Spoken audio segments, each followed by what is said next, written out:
Listo. Hola, muy buenas tardes, compañeras y compañeros de este diplomado. Pues vamos a cerrar la última sesión de su diplomado. La verdad es que es un honor para mí, pues tener esta última clase con ustedes, ¿no? Y pues bueno, vamos a seguir hablando un poquito sobre estas reglas que se han fijado desde la actividad jurisdiccional para resolver asuntos en materia de pueblos y comunidades indígenas, ¿no? Principalmente ayer nos enfocamos a analizar los diferentes aspectos procesales que contempla la Ley General del Sistema de Medios de Impugnación, ¿no? Para, digámoslo así, poder presentar y sustentar cualquier medio de impugnación en materia electoral, pero lo fuimos vinculando con estas reglas específicas que competen a los pueblos y a las comunidades indígenas, ¿no? Creo que pueden ustedes tener una idea, ¿no? Tal vez generalizada, de que en México se privilegia a los pueblos y a las comunidades indígenas, ¿no? Y que en cierta manera se les da, pues, un margen de flexibilidad, de antiformalismo, para la materia procesal electoral, ¿no? Y creo que no estarían equivocados si tuvieran esta percepción. Ahora, es necesaria este tratamiento que se les da a las personas o a los representantes de pueblos indígenas en materia procesal electoral.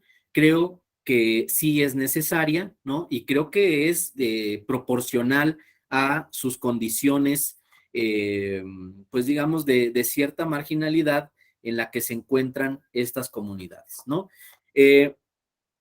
También, pues veíamos que estas reglas han surgido de diferentes fuentes de órganos jurisdiccionales, ¿no? Veíamos que, pues muchas veces son los tribunales electorales los que empiezan a generar estos criterios de apertura, ¿no? De tratamiento diferenciado en pueblos y comunidades indígenas.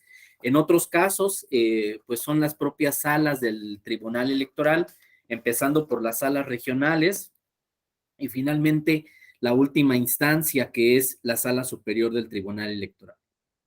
Y también al final de la sesión, pues comentábamos que como parte de la cadena impugnativa que podemos tener en materia procesal electoral, pues si bien la Constitución dice que la Sala Superior es la última instancia que puede resolver un conflicto en el ámbito nacional, pues veíamos que todavía existe otra vía, ¿no? En el derecho interamericano para poder plantear una violación a derechos político-electorales que puedan ser contrarios a la Constitución o al derecho convencional, ¿no? Y empezamos a hablar un poquito sobre las sentencias de la Corte Interamericana de Derechos Humanos, ¿no? Mencionábamos el caso Yatama, donde pues justamente se había analizado una controversia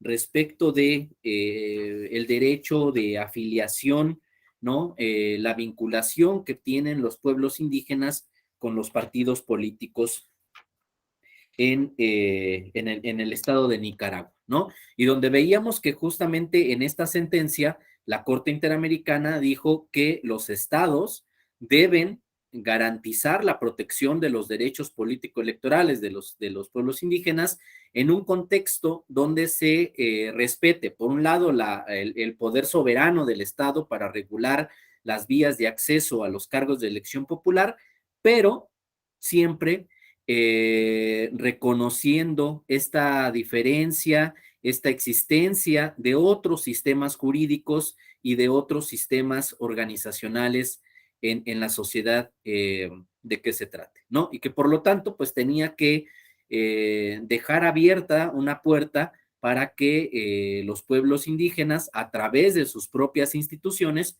pues pudieran intentar acceder a estos cargos de elección popular. Ahora, el trabajo que ha hecho la Corte Interamericana en materia de pueblos y comunidades indígenas, eh, pues ha tenido sentencias bastante relevantes que, de las cuales pues ahorita solo me voy a detener a mencionarles un par más de sentencias, ¿no? Una que tiene que ver propiamente con los derechos sustantivos, los derechos políticos y de participación política de pueblos y comunidades indígenas, y uno que tiene que ver con el funcionamiento de los órganos jurisdiccionales. Miren, el primer caso que les quiero mencionar el día de hoy es este caso Escué Zapata contra Colombia, que se resolvió en el año 2007. Eh, en este asunto, propiamente el origen del problema viene por una cuestión militar que se da en Colombia, ¿no? Tendrán alguna idea de lo que sucede con las Fuerzas Armadas, con las fuerzas guerrilleras en el estado de Colombia, y pues la presencia constante de enfrentamientos entre grupos políticos y grupos militares. En este año, pues se presenta esta sentencia, ¿no? Que resuelve la Corte Interamericana porque asesinan a uno de los líderes de la comunidad Escué Zapata, el señor Zapata. Entonces, dentro de la sentencia, lo que me interesa transmitirles en esta sesión es que justamente la Corte Interamericana destaca el papel de la formación de los líderes al interior de las comunidades indígenas, ¿no? Dice la Corte Interamericana que a diferencia de los partidos políticos o de asociaciones políticas que tienen una forma profesionalizante para crear a sus cuadros políticos, ¿no? Es decir, tienen una estructura de formación académica, tienen un presupuesto para contratar capacitación hacia sus militantes, a sus afiliados, ¿no? Y bueno, van formando líderes políticos que tienen una facilidad de palabra, un trato político con los militantes y tienen a sus diferentes líderes. En este caso, lo que reconoce la Corte es que las comunidades indígenas forman de una manera distinta a sus líderes políticos, ¿no? Y en el caso particular dicen la pérdida de la vida del señor Escué Zapata, pues no es un tema que la comunidad indígena pueda suplir de una forma inmediata en su comunidad, ¿no? Y lo cual lleva a la Corte a mencionar, pues que esta es una afectación colectiva, no solo una afectación respecto de la vida del señor Escué Zapata, sino una afectación que se realiza a toda la comunidad porque digámoslo así, se interrumpe propiamente pues la cadena, este sistema escalonado de cargos en la comunidad, ¿no? Y entonces se generan unos vacíos políticos al interior de estas poblaciones. Fíjense, nada más para que ustedes tengan un contexto explícito de lo que aparecía en la sentencia. Se dice en la sentencia, la pérdida de un líder para el pueblo Páez significó una desmembración y un daño a la integridad de la colectividad, una frustración ante la enorme confianza depositada en el señor Escué para ayudarlos a realizar el buen vivir y sentimientos de pérdida ante los esfuerzos colectivos realizados para que, apoyado por su comunidad, pudiera actuar en desarrollo de su misión como persona especial, ¿no?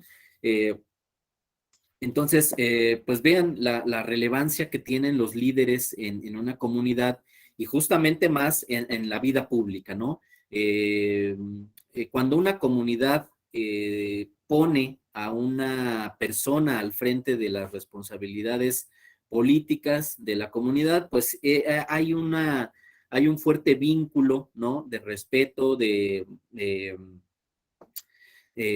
pues de representatividad, ¿no? Que le confiere la comunidad y que por lo tanto, pues digámoslo así, una obligación del Estado mexicano proteger a los líderes de las comunidades, ¿no? Porque justamente se podría crear un vacío de poder en estas poblaciones. Ahora, la segunda sentencia que les quiero mencionar el día de hoy es el caso del pueblo indígena Quichua contra Ecuador. Esta sentencia es del año 2012. Fíjense, en esta sentencia se estaba resolviendo un asunto de una empresa petrolera, ¿no? Que quería realizar trabajos de explotación en tierras indígenas, ¿no? Y este trabajo se había empezado a ejecutar, ¿no? Sin haber realizado una consulta a los pueblos indígenas que tenían asentamientos en estos territorios. Entonces, por un lado, la sentencia es relevante porque se fija aquí una obligación para los estados-nación, ¿no? De que los estados, cuando vayan a realizar acciones o resoluciones que impacten en los derechos humanos de los pueblos y de las comunidades indígenas, deben de realizar una consulta previa, libre e informada, ¿no? ¿Qué quiere decir esto? Pues que se tienen que hacer antes de que se empiecen las obras, ¿no? En los territorios indígenas. ¿Qué quiere decir libre? Que debe de estar, no debe de estar sujeta a una presión política, no se debe de coaccionar el sentido de la votación que realicen las personas al momento de que se les consulte el sentir de si quieren o no que se implemente la obra o la resolución, ¿no? Y pues también informada, ¿no? No solo basta con decir, pues yo ya les pregunté, ¿no? Antes de hacer la consulta, hay que darles la información respecto de lo que implica o de lo que va a implicar pues la política que se vaya a implementar en sus territorios, ¿no? Y esto, fíjense, esto sucede en 2012. En el Estado mexicano, si viéramos nosotros las reformas constitucionales que se han dado en la Constitución Política de los Estados Unidos mexicanos, veríamos que justamente después de esta sentencia viene una reforma al artículo 2 constitucional donde se establece que el Estado mexicano tiene que consultar a las comunidades indígenas cuando se vayan a realizar modificaciones que afecten los derechos de los pueblos y de las comunidades indígenas, ¿no? Entonces, vean cómo una sentencia en la que el Estado mexicano no era parte, ¿no? Pues tiene una atención por parte del Estado mexicano y vienen las reformas a nuestra Constitución. Pero fíjense, algo un poquito más allá del tema de las consultas, creo que esta sentencia del pueblo Quichua contra Ecuador viene a ser relevante porque se habla del trabajo de los jueces, ¿no? Se habla de cómo deben de tener los jueces, los magistrados, pues una cercanía, digámoslo así, cada vez mayor con los pueblos y las comunidades indígenas.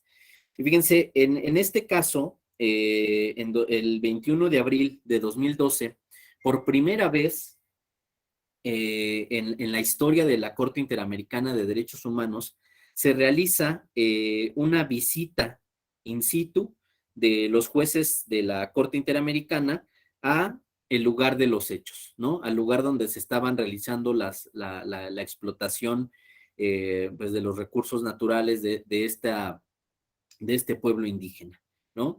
Fíjense, y algo que se identificó con esta práctica judicial, ¿no? Pues es que justamente los jueces de la Corte Interamericana pudieron tener entrevistas no solo con los líderes políticos de la comunidad, no solo con los representantes, ¿no?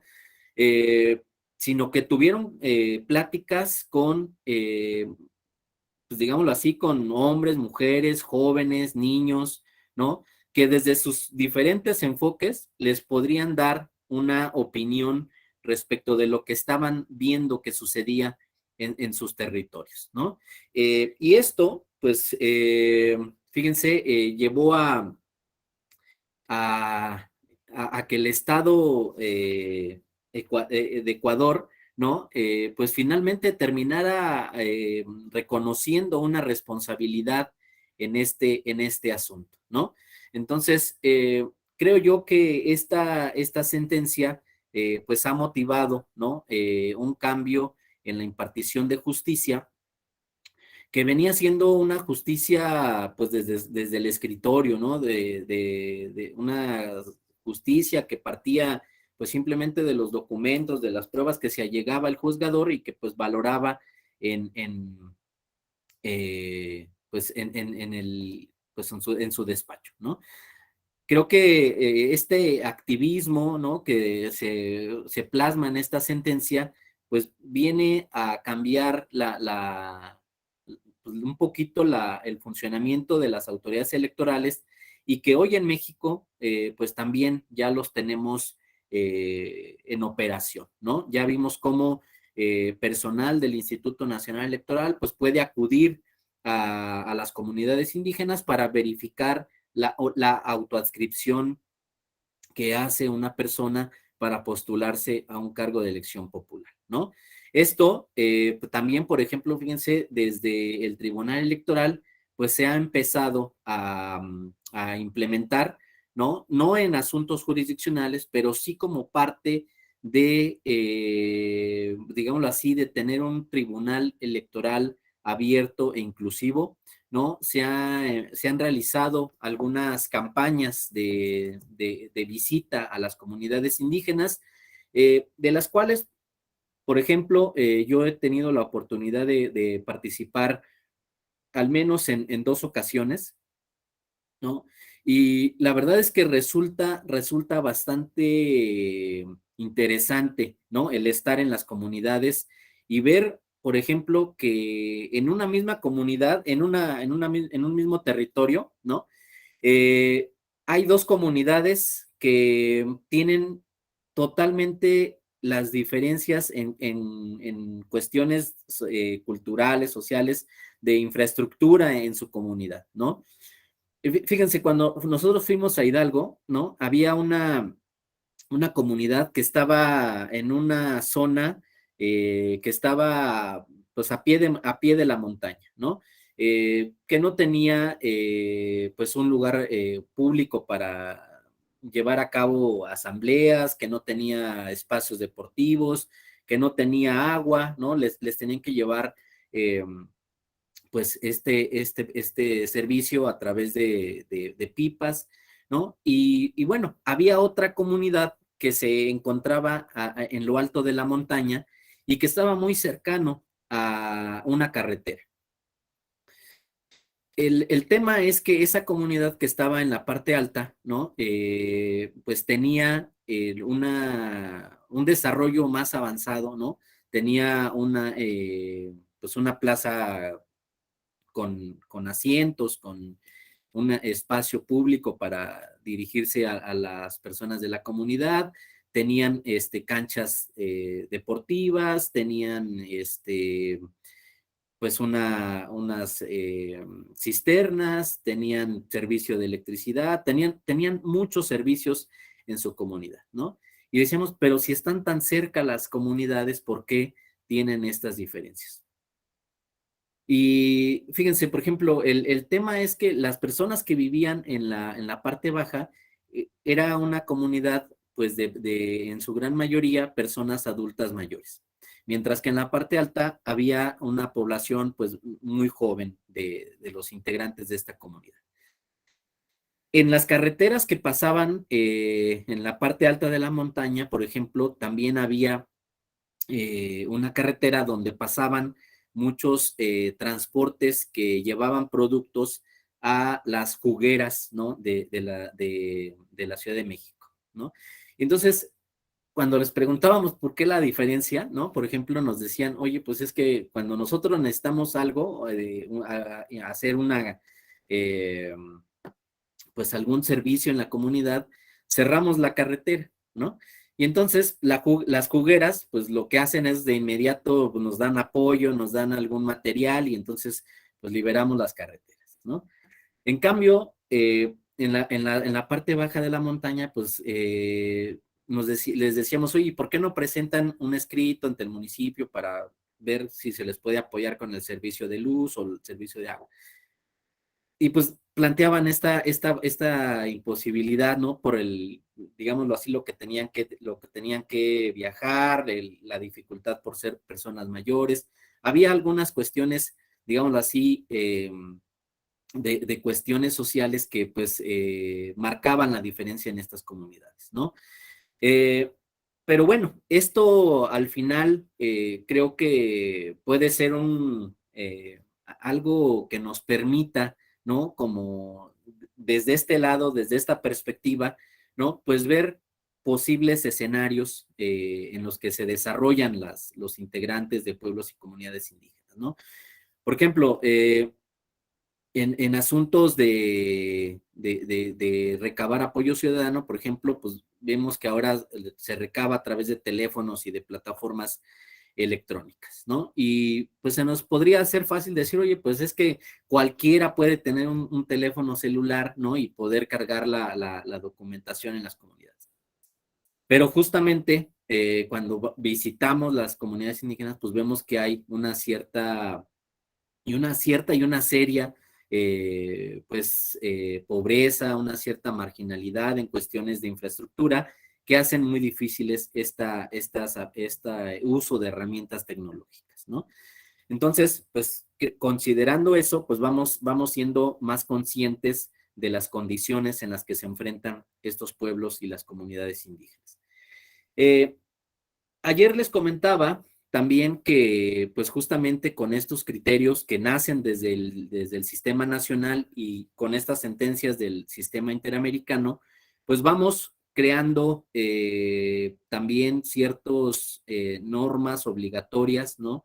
Que son las jurisprudencias y las tesis en materia electoral.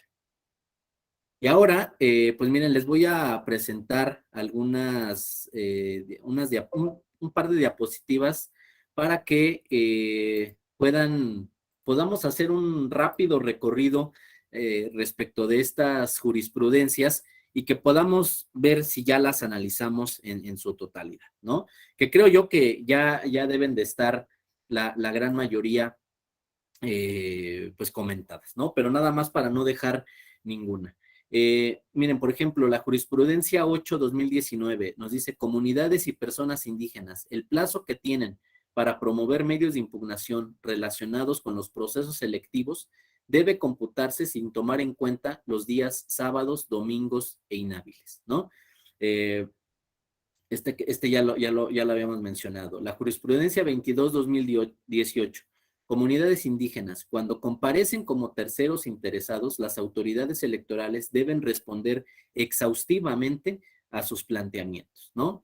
Algo veíamos cuando decíamos que tienen que publicar los escritos iniciales de demanda y cómo la autoridad electoral tiene que pronunciarse respecto de todos los aspectos que presenten los terceros interesados.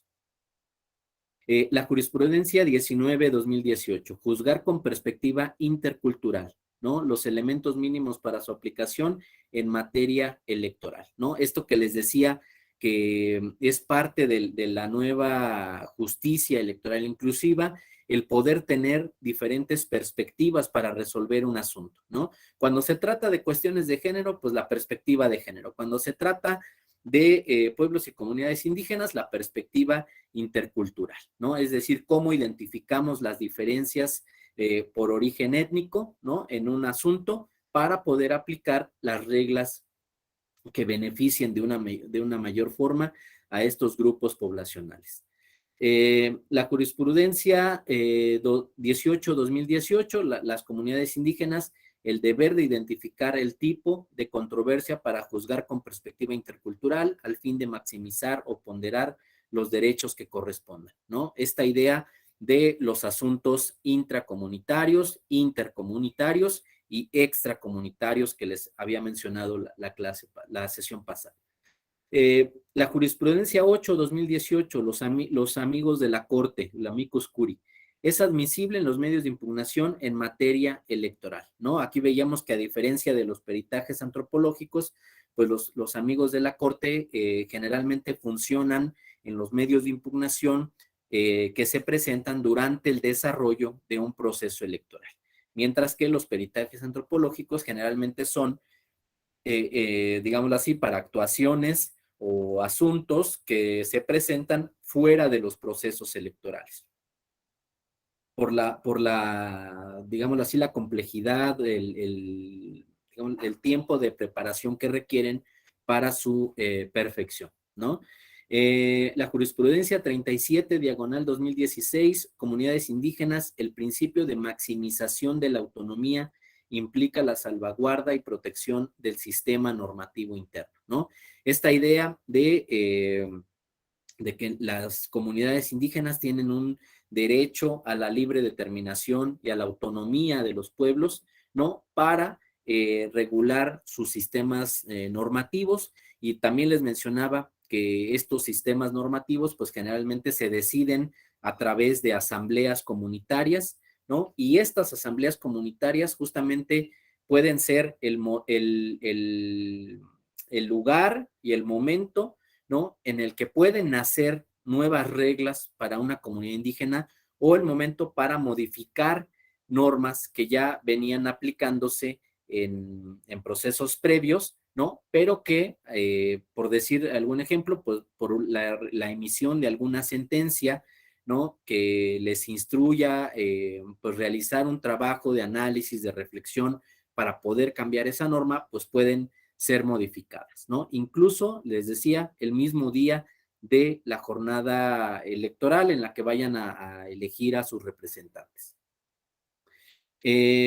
También, pues, por ejemplo, tenemos la jurisprudencia 27, diagonal 10, 2016, ¿no? Dice, comunidades indígenas deben flexibilizarse las formalidades exigidas para la admisión y valoración de medios de prueba, ¿no? Esto también ya lo habíamos mencionado.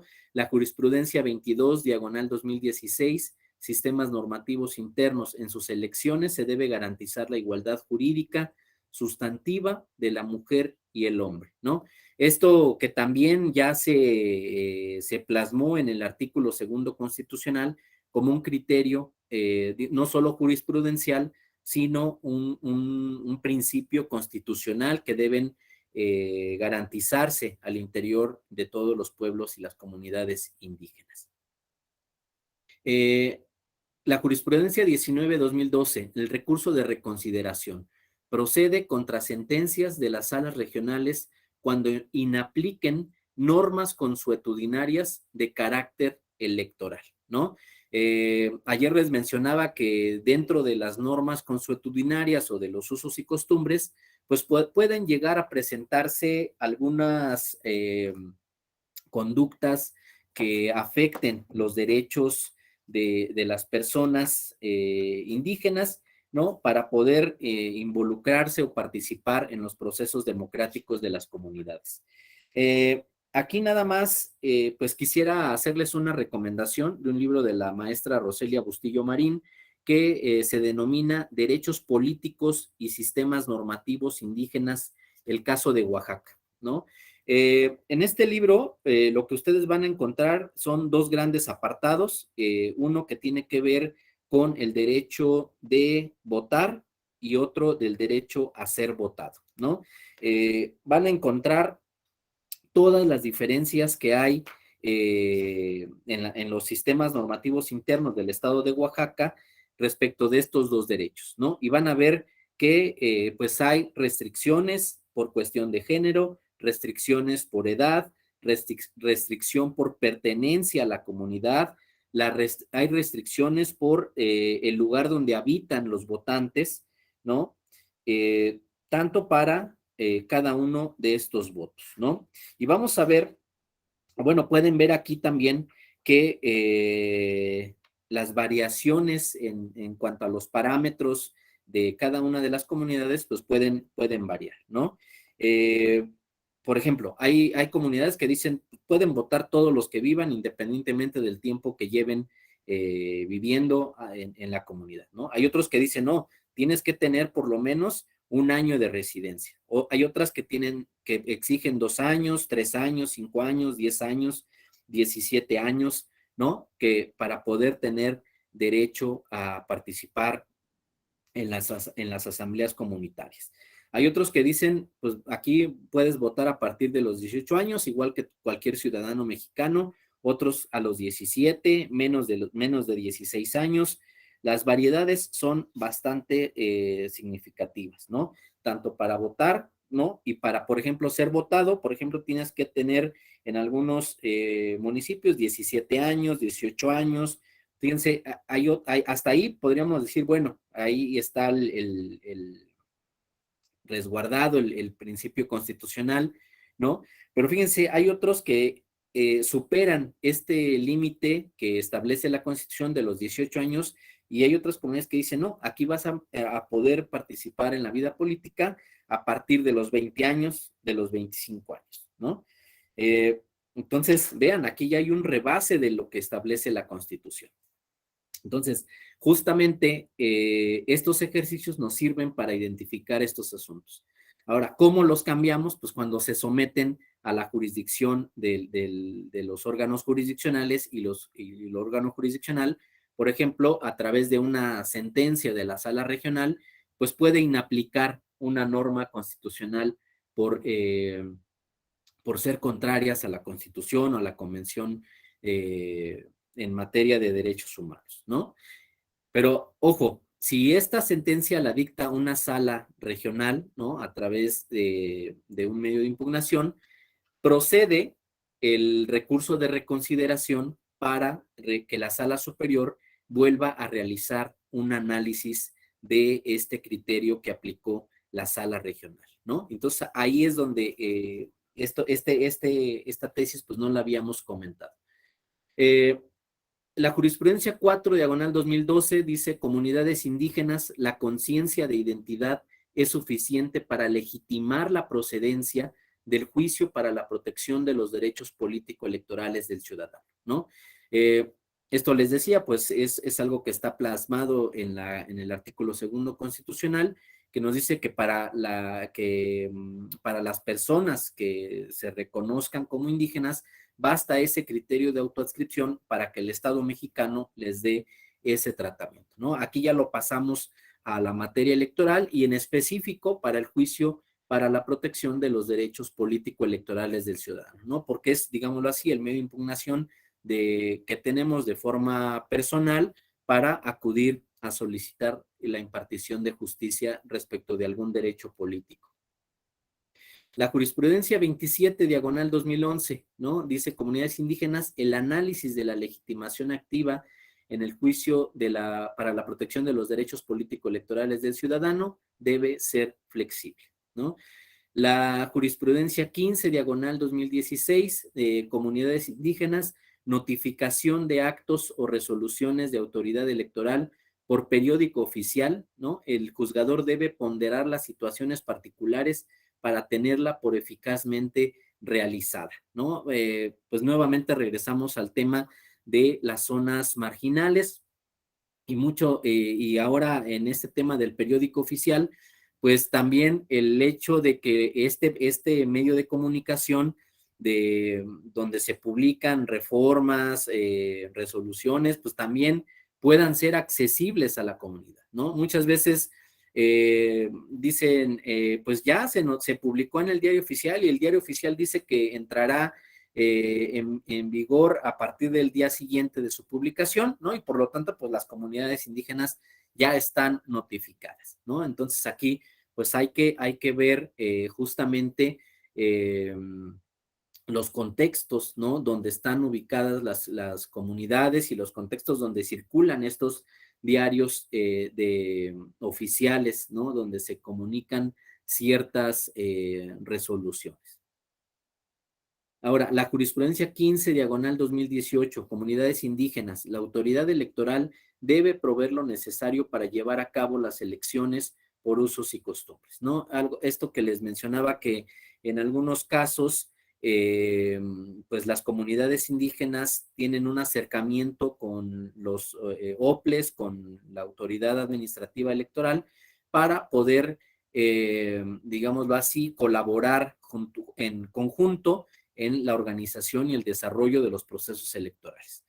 Aquí esto es muy importante porque, por ejemplo, muchas veces se ocupan los listados ejidales, ¿no? Para pasar la lista de las personas que viven en las comunidades, o se ocupan, por ejemplo, las listas de trabajo comunitario, ¿no? Y entonces, pues quienes pueden participar son los que están participando en los trabajos de limpia, de construcción de caminos, eh, de mejoramiento de la comunidad, ¿no? Y se excluyen a otras personas. Ahora, ocupar estas listas, por ejemplo, pues también implica que muchas veces se diga, bueno, si no realizas el trabajo comunitario, pues tienes que cubrir una cuota, una aportación económica para tenerte como, pues como vigente en tus derechos, ¿no? En la comunidad. Entonces eso, pues también cae en una cuestión pues, de cuestionabilidad, ¿no? De controversia, porque puede ser que una persona entonces se esté quedando fuera de la vida política de su comunidad por cuestiones económicas, ¿no? Por no haber aportado o por no haber cubrido los montos que establece la comunidad por la equiparación al trabajo comunitario, ¿no? Entonces, cuando se colabora con las autoridades electorales y estas pues proporcionan las listas eh, nominales o haya el apoyo para sí, establecer casillas, ¿no? Pues hay una colaboración en materiales electorales y esto pues va cambiando un poquito la dinámica en las comunidades indígenas respecto de sus sistemas normativos internos, ¿no? Ahora, ¿por qué es importante este acercamiento entre comunidades y autoridades electorales? Porque en estos casos la autoridad electoral funciona como observador, una institución observadora del desarrollo de los procesos electorales y entonces podemos tener una vigilancia respecto del cumplimiento de los principios constitucionales que deben regir los procesos electorales, ¿no? Entonces, bueno, si vemos que no hay mujeres y no se están postulando mujeres, pues la autoridad electoral ahí puede dar, pues digámoslo así, un informe respecto de cómo se desarrollaron los procesos electorales, ¿no? Eh, la jurisprudencia 13, diagonal 2018, comunidades indígenas, suplencia de la queja en los juicios electorales promovidos por sus integrantes, ¿no? Muchas veces las comunidades indígenas en su escrito inicial, pues dan una narración de los hechos y pues hacen una interpretación de las normas y de los hechos que tienen conocimiento y dicen, se me afectó este derecho, ¿no? En esta vertiente. Pero bueno, el Tribunal Electoral lo que hace al momento de recibir el medio de impugnación, pues hace un estudio de la narración de los hechos, un cotejo con las pruebas que se aportan y los elementos de los que se allega como autoridad sustanciadora y puede decir, bueno, efectivamente tú haces esta narración de hechos y pero lo que se afectó realmente no es este tema que tú estás planteando, sino esta otra vertiente del derecho, ¿no? Y entonces canaliza correctamente la queja, ¿no? Y fija la litis que debe de ser resuelta por los magistrados del Tribunal Electoral, ¿no? Incluso puede llegar a cambiar la vía del medio de impugnación que se haya presentado, dependiendo de la materia que realmente se esté impugnando, ¿no? Pero eso ya es una función que realiza el Tribunal Electoral. La jurisprudencia 36, diagonal 2002, juicio para la protección de los derechos político-electorales del ciudadano, procede cuando se aduzcan violaciones a diversos derechos fundamentales vinculados con los derechos de votar, ser votado, asociación y afiliación, ¿no? Esto que creo yo debería de estar en la Ley General del Sistema de Medios de Impugnación. Fíjense, aquí lo vemos que ya está pues enfocado, ¿no? Al tema de los pueblos y las comunidades indígenas. La tesis 14 diagonal 2012, aquí vean, ya no son jurisprudencia, ya son tesis, es decir, son asuntos relevantes que han ido perfilando estos criterios, pero que dada su reiteración o la identificación como posibles escenarios en las comunidades indígenas, pues también se establecen por el Tribunal Electoral como pues precedentes relevantes, ¿no? Eh, entonces, fíjense, comunidades indígenas, en los medios de impugnación, el juzgador debe valorar la designación de un intérprete y la realización de la traducción respectiva. Ayer les comentaba que, por ejemplo, la sala regional Toluca, con una integración pasada, pues había realizado toda una campaña, ¿no? De los derechos político-electorales de pueblos indígenas a través de campañas audiovisuales, traducciones en carteles respecto de las normas electorales, ¿no? Una serie de reglas. Por su parte, la Sala Superior, pues también, por ejemplo, implementó una campaña para que a través de las vías telefónicas, a través de las redes sociales del Tribunal Electoral, a través de los tiempos que tiene el Tribunal Electoral para difundir mensajes en radio y televisión, pues pudieran circular mensajes en lenguas indígenas, ¿no? Y por ahí yo creo que si los buscan en Google o en YouTube, pues pueden encontrar tal vez alguna eh, pues alguna campaña del Tribunal Electoral. Pero aquí, tratándose ya de un medio de impugnación en materia electoral, aquí pues tenemos esta tesis de jurisprudencia, ¿no?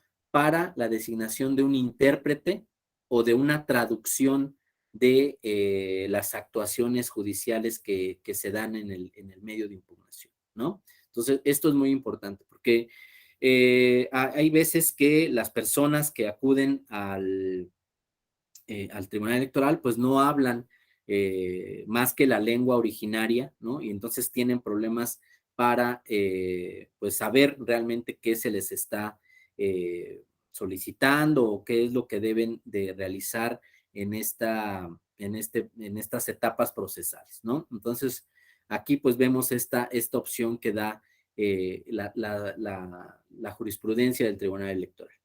La tesis 4 diagonal 2012, ¿no? Comunidades indígenas, el criterio de autoadscripción es suficiente para reconocer a sus integrantes. La tesis 43 diagonal 2012, usos y costumbres indígenas, edad mínima para ocupar un cargo de elección municipal. Aquí ya veíamos que pues está, digámoslo así, protegido por el Tribunal Electoral, que puedan haber flexibilizaciones, ¿no? Que siempre en respeto de las autonomías, de la libre determinación que tienen las comunidades indígenas.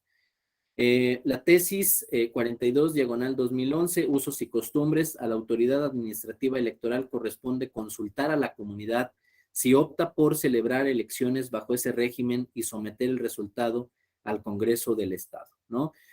Aquí les mencioné en la sesión pasada, por ejemplo, el caso de la comunidad de Tecuanapan, Guerrero, ¿no? Donde acuden representantes de una comunidad y solicitan que se consulte a los integrantes de esta población si quieren cambiar de sistema de partidos políticos a sistemas normativos internos, ¿no? Y también, pues les decía que en ese caso, la autoridad electoral local, ¿no? Pues realizó la consulta, ¿no? Y de acuerdo a los protocolos que se siguen, pues realiza ciertas preguntas para identificar si se trata de un pueblo indígena, si se habla una lengua indígena, si se quiere cambiar de sistema normativo, si se tiene conocimiento de qué implica el sistema normativo. Y bueno, ahí en ese asunto, ¿no? Por ejemplo, los resultados fueron adversos. Lo que respondía la gente era que no pertenecía a un pueblo indígena, que no hablaban una lengua indígena, y pues finalmente la autoridad electoral pues resolvió que no era procedente cambiar de sistema normativo interno. Pero fíjense, ya en una impugnación ante la Sala Regional Ciudad de México, que es la competente para resolver en esta entidad federativa, ¿no? Pues se identificó que la comunidad no era una población indígena, sino que era una población afromexicana, ¿no? Y entonces, pues aquí, pues se tuvieron que realizar nuevamente las actuaciones con este enfoque de ser otro pueblo originario, ¿no? Entonces, sí, la responsabilidad es de la autoridad electoral administrativa, ¿no? Y siempre, pues, esta debe de actuar con un enfoque de multiculturalidad, es decir, de partir de que puede ser una comunidad indígena o puede ser de otro tipo de comunidad que se trate, ¿no?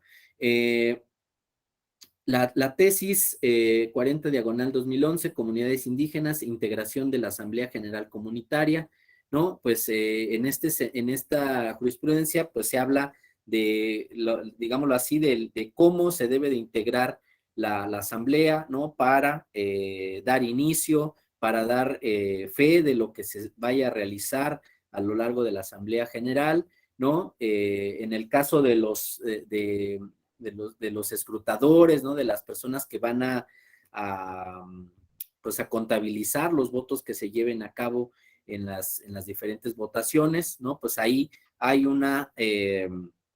digámoslo así, un criterio en el que deben de existir ciertas integraciones que permitan tener un símil, ¿no? Con las mesas directivas de casilla que realizan funciones similares, ¿no? La última tesis, la 38 diagonal 2011, comunidades indígenas, reglas probatorias aplicables en los juicios electorales, ¿no? Eh, esta que tiene que ver con el criterio de flexibilidad. Como pueden ver, 2011, 2012, digámoslo así, fueron años que se emitieron bastante jurisprudencia, ¿no? 2016, 2018, de las últimas sentencias, de las últimas jurisprudencias que se han emitido, estas pertenecen a la actual integración de la sala superior, ¿no? O sea, vean cómo se ha, en esta última integración, pues consolidado el principio de paridad, ¿no? En las comunidades indígenas, el principio de maximización de la autonomía, ¿no? El juzgar con perspectiva intercultural, ¿no? Fijar elementos que deben de aplicar los juzgadores en estas materias, ¿no? Y pues también reglas procesales, ¿no? Es decir, se ha enfocado la actuación de esta última integración en cuestiones procesales meramente, ¿no? Que tienen que ver con cómo se resuelve en esta materia. Y por ello creo que era importante mencionar estas tesis y estas jurisprudencias porque tienen que ver con el trabajo propiamente de los órganos jurisdiccionales. Bien, ahora, esto, pues, podríamos decir que hasta aquí estaría cubierta la asignatura, ¿no? Del diplomado, que ya son las reglas, los principios que tenemos en esta materia. Pero fíjense, hay una última reforma en materia de justicia indígena, ¿no? Que viene a complementar a los órganos jurisdiccionales. Y les decía ayer que era el tema de la justicia alternativa, esta herramienta que prevé medios de solución alternativos, ¿no? A los medios de impugnación en materia electoral y que son los mecanismos de mediación y de negociación, ¿no? Estos mecanismos inicialmente se han planteado desde el Poder Legislativo en materia de partidos políticos, ¿no? Pero fíjense, en las entidades federativas se ha retomado también para las cuestiones de pueblos y comunidades indígenas, ¿no? Y les mencionaba ayer que principalmente, o hasta ahorita, ¿no? Tenemos identificados dos estados, el estado de Oaxaca y el estado de Chiapas, ¿no? Donde se han pues presentado estos mecanismos alternativos. Tengo nada más tres diapositivas que les quiero compartir, ¿no? Respecto de este tema. Miren, el tema de la justicia alternativa, ¿no? Es algo que, por ejemplo, desde el análisis que ha realizado la doctora Teresa Sierra, ¿no? Una antropóloga que ha estudiado mucho la justicia electoral indígena en nuestro país, pues nos dice o tiene estas dos grandes planteamientos, ¿no? El primero de ellos es que la justicia en México debe tener una perspectiva de la interlegalidad, ¿no? Es decir, esta justicia que reconozca que hay un diálogo, hay una interacción entre sistemas normativos que se afectan, ¿no? De una forma recíproca en las diferentes materias del derecho mexicano, ¿no? Y esto, creo yo, tiene mucha razón en la materia electoral, ¿no? Si nosotros vemos el sistema de partidos políticos afecta a la vida interna de las comunidades indígenas, pero también las reglas que operan al interior de estas comunidades finalmente impactan las dinámicas que tienen los partidos políticos, ¿no? Entonces, los partidos políticos pues tienen sus estatutos y tienen sus reglas para elegir a sus candidatos, ¿no? Por los mecanismos que quieran, de forma directa a través de las cúpulas partidistas, a través de sorteos, a través de procesos transparentes en las comunidades, ¿no? Tienen ahí sus procedimientos que son muy respetables, ¿no? Desde cada instituto político, pero cuando se vinculan en un municipio indígena, tienen que tomar en consideración las formas en las que se eligen a los representantes en estas poblaciones, ¿no? Y esto ha llevado a que el tema procesal electoral se vea pues cruzado transversalmente por la materia de pueblos y comunidades indígenas. Por eso creo yo la relevancia de incorporarlo en su diplomado de Derecho Procesal Electoral. Si ustedes son abogados de partidos políticos, por ejemplo, cuando integren sus listas de representación proporcional, tienen que saber que deben de, ya lo veíamos ayer, pues que hay distritos electorales indígenas, que en estos distritos electorales deben de prever lugares para representantes de pueblos y comunidades indígenas, ¿no?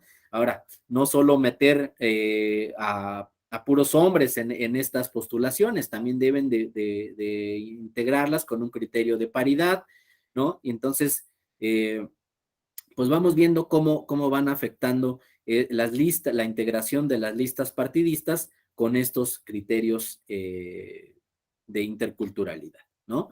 Pero fíjense, dice también Teresa Sierra, dice, la justicia se ha desarrollado dentro de la concepción de un pluralismo jurídico aditivo, ¿no? De un sistema que va incorporando, que va agregando nuevos mecanismos de solución de controversias.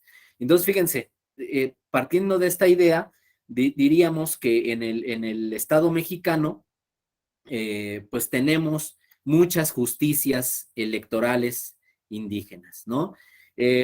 Y por mencionarlas de una forma, pues digámoslo así, global o rápida, pues tendríamos que empezar con la justicia indígena que se da desde las propias autoridades de las comunidades, ¿no? Porque también ahí saben resolver conflictos, ¿no?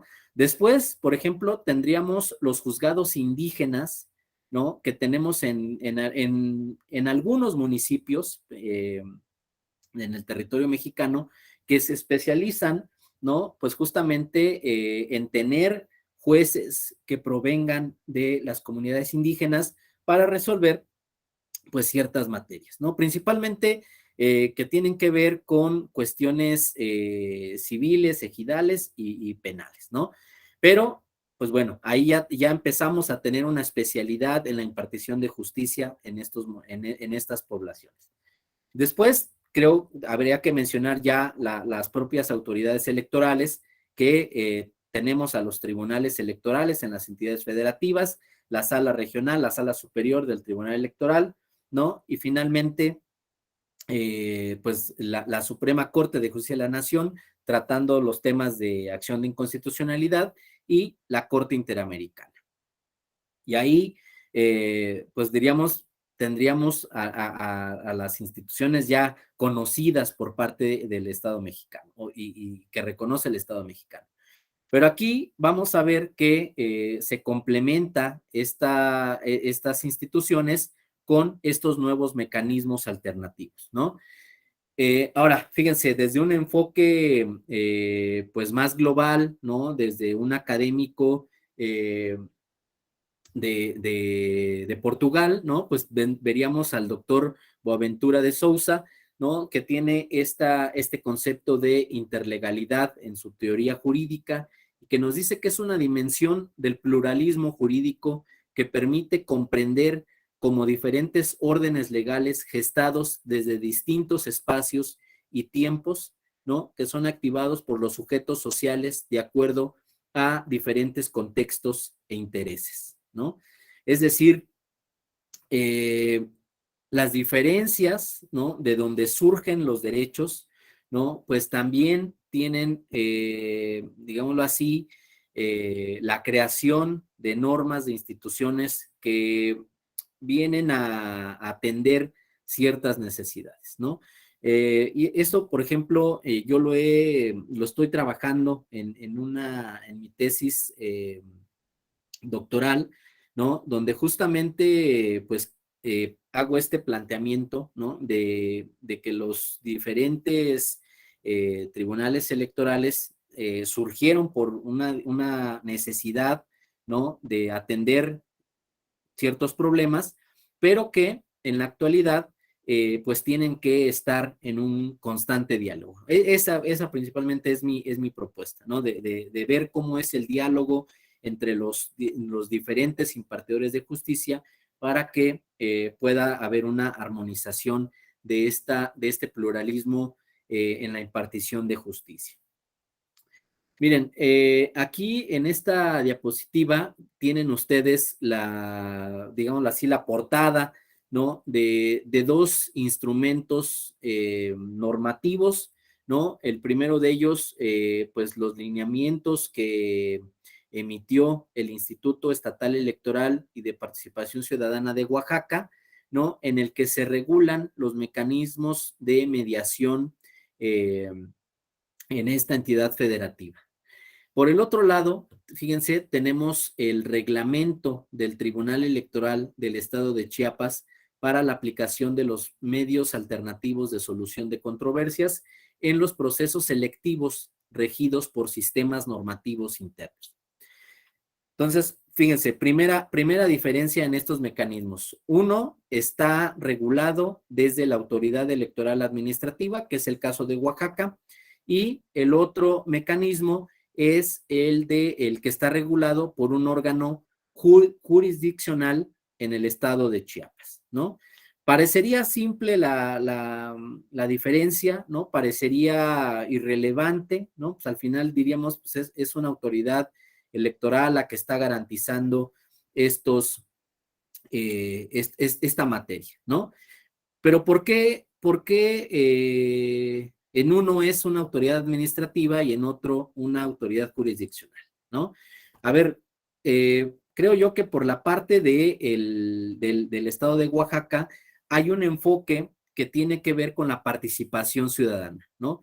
Se enfoca como un mecanismo de participación en que las propias comunidades indígenas están resolviendo los conflictos, ¿no?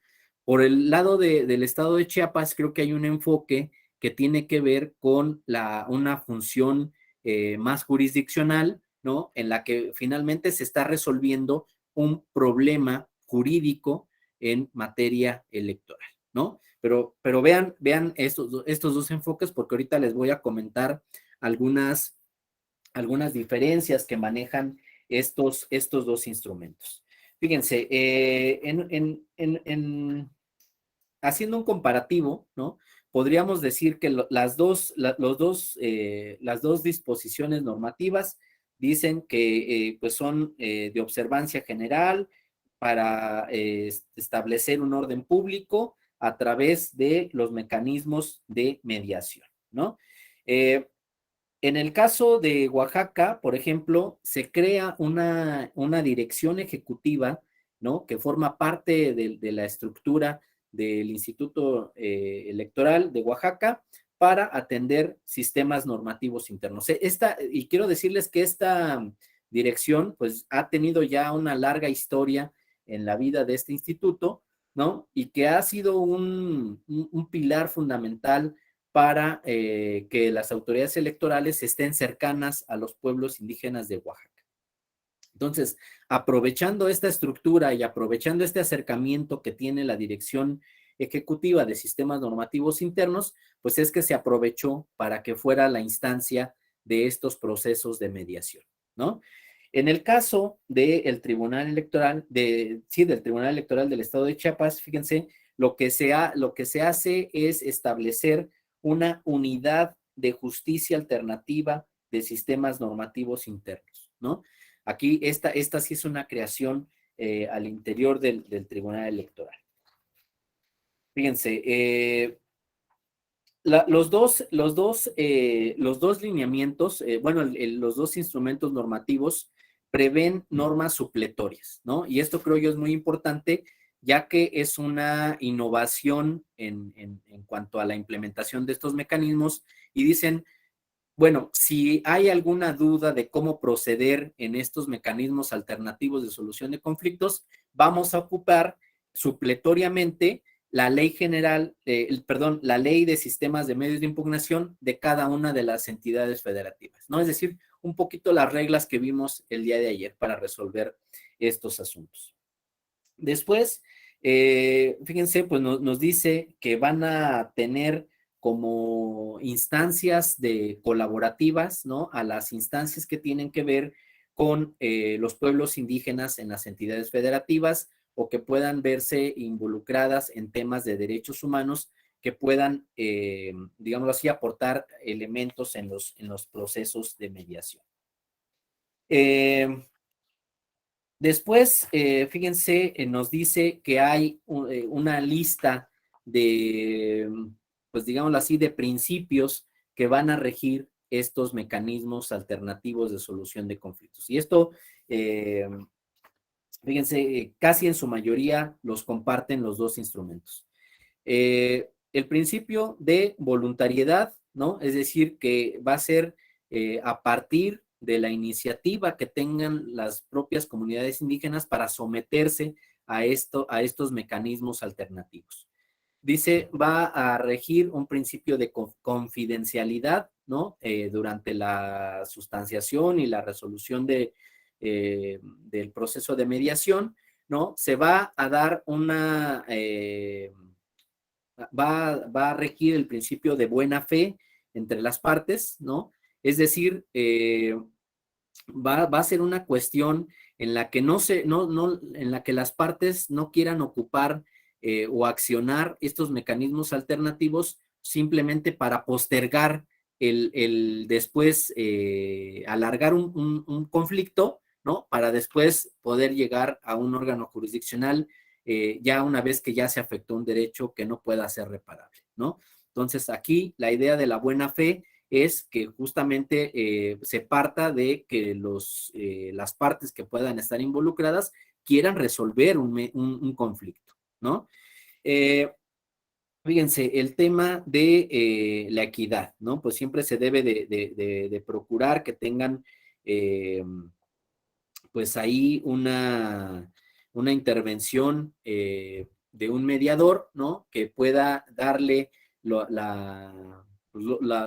derechos procesales de una forma equitativa a las partes. Fíjense, viene el principio de flexibilidad. Dice, en los procedimientos de mediación prescindirá de formalidades o lineamientos estrictos para poder responder a las necesidades de las partes, las comunidades y los pueblos indígenas, ¿no? Algo que creo pues se retoma de toda la experiencia que ha resuelto los órganos jurisdiccionales respecto de la flexibilidad, ¿no? Creo que aquí lo retoman bien los mecanismos alternativos.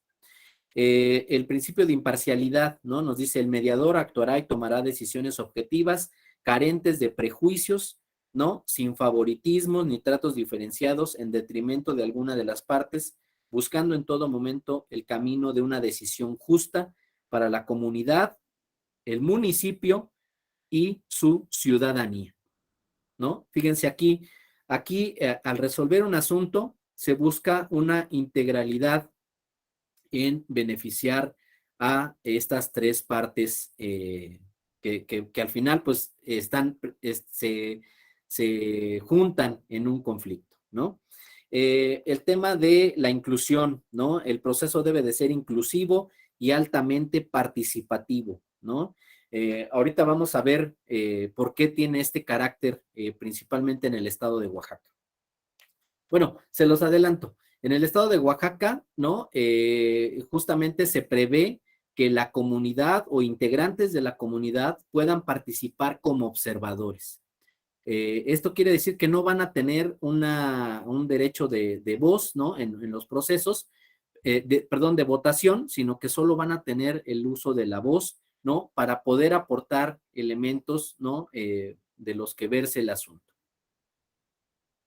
El tema de el principio de interculturalidad, ¿no? Es decir, un diálogo entre grupos de culturas diferentes en condiciones simétricas que proponen, más allá de una coexistencia pacífica, una convivencia constructiva para todos, ¿no? Conducente a una solución justa, equitativa, y fíjense, algo importante en este mecanismo alternativo es que sea duradera la resolución, ¿no?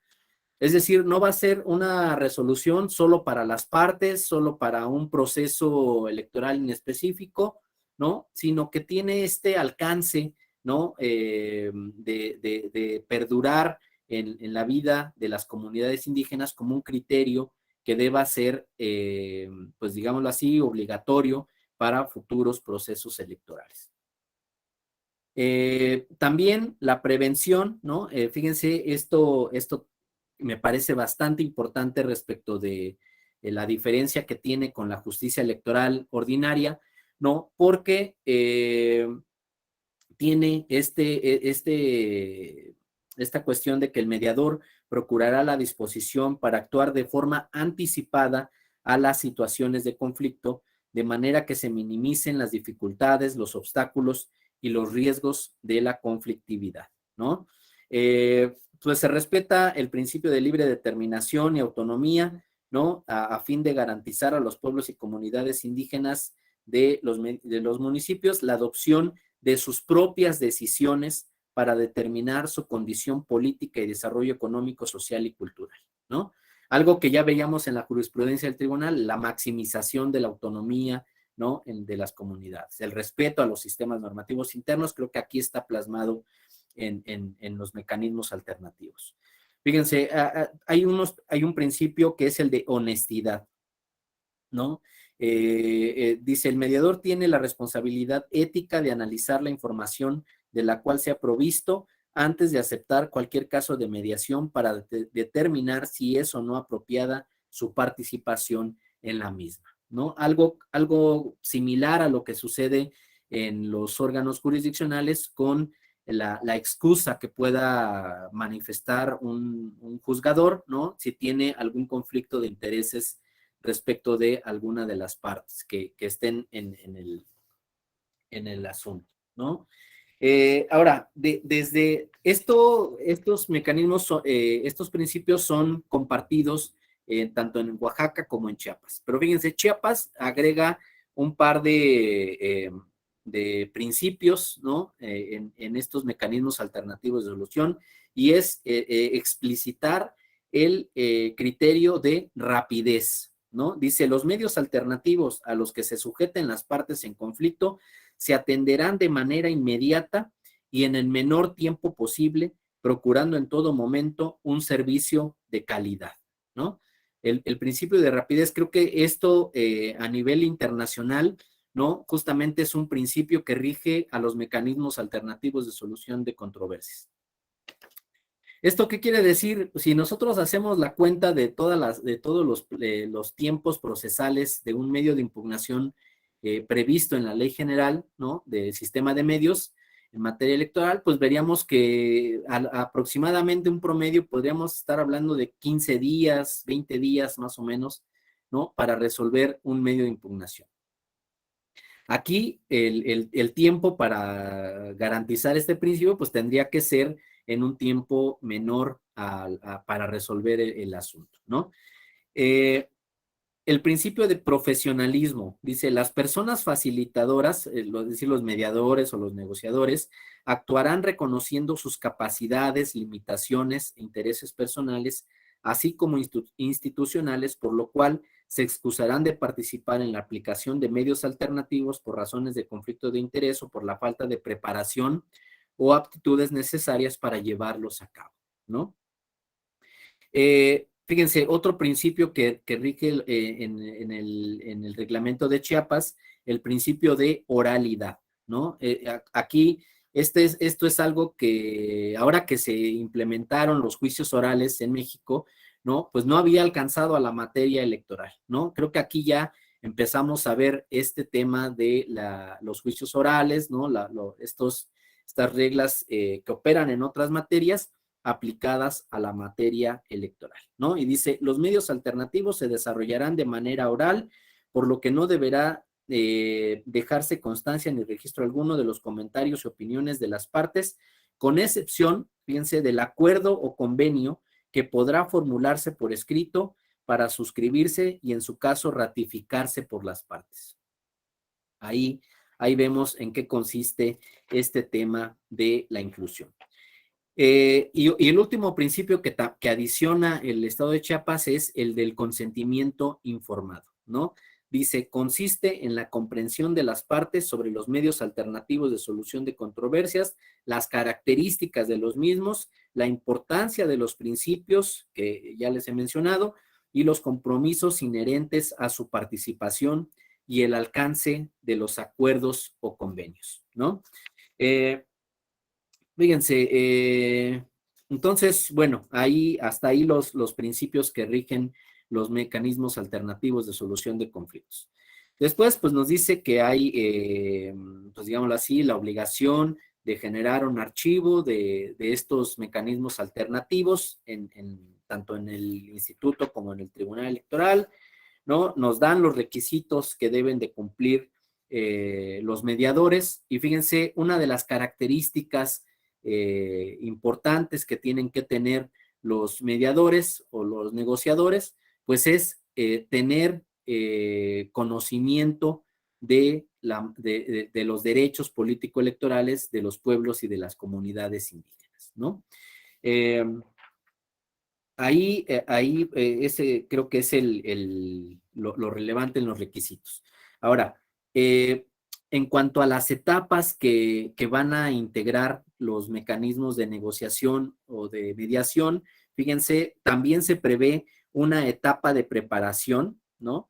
Una etapa de delimitación del problema y una etapa de conclusión, ¿no? Son tres etapas, digámoslo así, las que integran un mecanismo de alternativo de solución de conflictos. Entonces, bueno, en estas etapas, pues se hace un acercamiento con las partes que están involucradas en el conflicto, ¿no? Se retoman los testimonios, ¿no? Se identifican los hechos de los cuales surge el problema, ¿no? Y aquí, fíjense, algo interesante es consultarles a las partes cuál es la respuesta, cuál es la conclusión que esperarían recibir en un proceso de mediación, ¿no?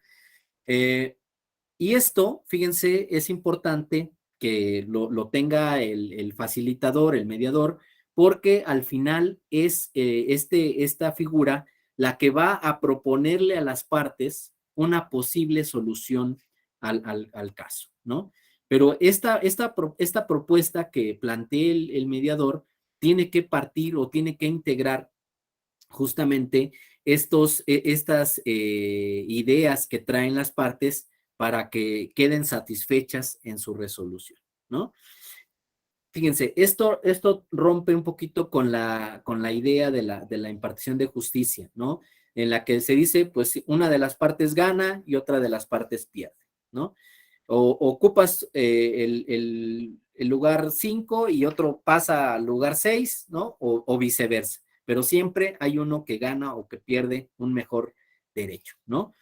En este caso, pues no se busca el ganar o perder, ¿no? Sino el tratar justamente de conciliar las alternativas que hay en un conflicto para llegar a un acuerdo entre las partes. Ahora, algo importante que hay que mencionar en estos mecanismos alternativos es que una vez que concluye el proceso de mediación, ¿no? Pues vamos a ver que existe una última etapa que es el de consultar a las comunidades indígenas la implementación de estas resoluciones.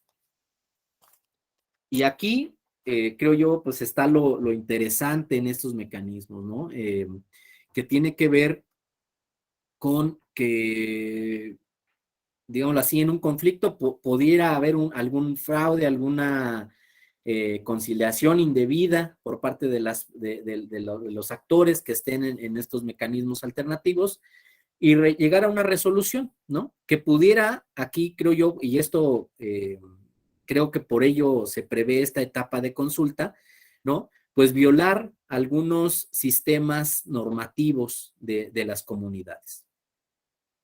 Y entonces, fíjense, así como en los órganos jurisdiccionales todavía podemos acudir a una última instancia, ¿no? Veíamos la jurisprudencia del recurso de reconsideración, decíamos, bueno, si la sala regional inaplica o hace una interpretación indebida de la constitucionalidad o la convencionalidad o inaplica un sistema normativo de forma indebida, pues puede la sala superior todavía hacer una reconsideración, ¿no? En este caso, pues no es una dependencia de la autoridad electoral, ya sea administrativa o jurisdiccional, pero sí es la propia comunidad la que va a decir al final si ese acuerdo entre las partes está apegado a sus sistemas normativos internos, ¿no?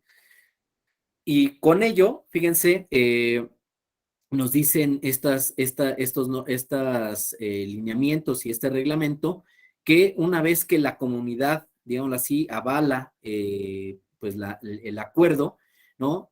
Van a quedar como precedentes en materia de derechos de pueblos y comunidades indígenas. Es decir, hay una idea como de que estos asuntos puedan ir generando un sistema de precedentes, un criterio pues de obligatoriedad, ¿no?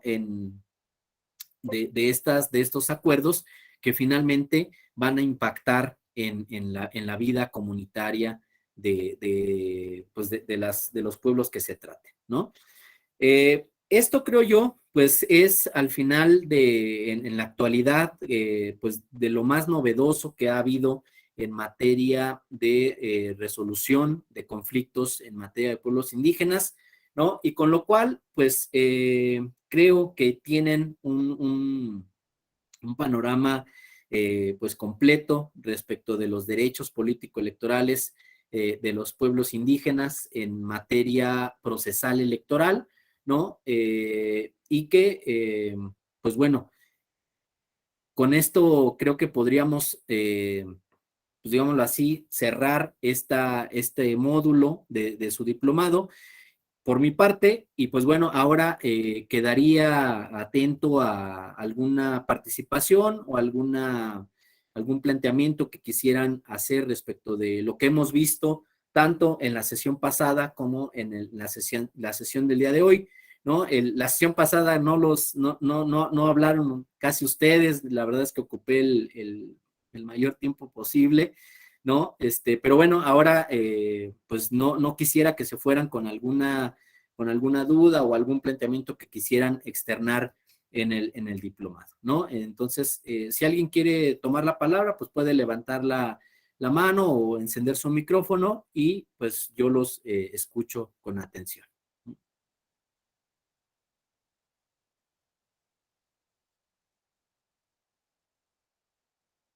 ¿No? ¿Nadie se anima?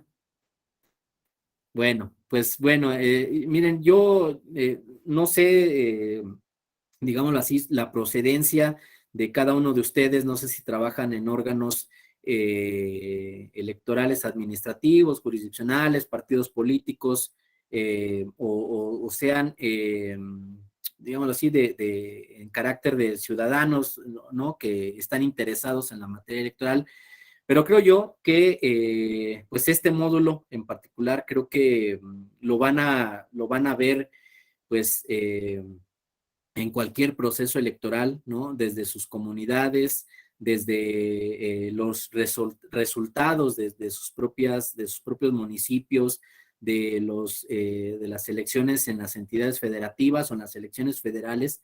Creo yo que cada vez más pues los pueblos indígenas están buscando participar en la vida democrática, ¿no? Y esto pues justamente nos hace requerir abogados, ¿no? Que puedan participar en la defensa de estos derechos.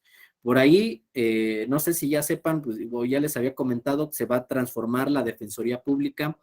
Podría surgir un proceso de habilitación, ¿no? Para poder aspirar a ocupar un cargo en la Defensoría Pública Electoral, y pues el tema de los derechos político-electorales de los indígenas, pues es ahí un elemento interesante, ¿no? Que pudieran, que ustedes, creo ya con estas dos sesiones, pues podrían tener elementos bastante relevantes para una buena calificación, ¿no?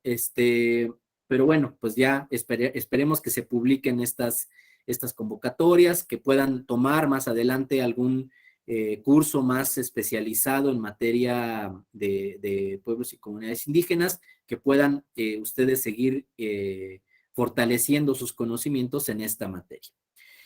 Pues bien, si no tienen alguna otra cuestión, pues por mi parte sería todo. Les agradezco mucho el haber asistido a estas dos sesiones y pues ahora a buscar la constancia, ¿no? Ya que terminaron su diplomado, y que bueno, pues pueda ser de utilidad para ustedes y a la sociedad estos conocimientos que han adquirido a lo largo de las diferentes sesiones.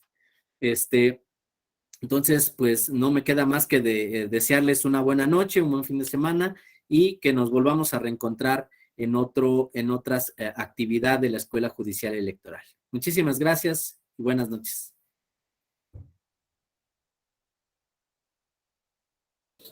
Gracias, buenas noches. Buenas noches, maestro. Hasta luego, buenas noches.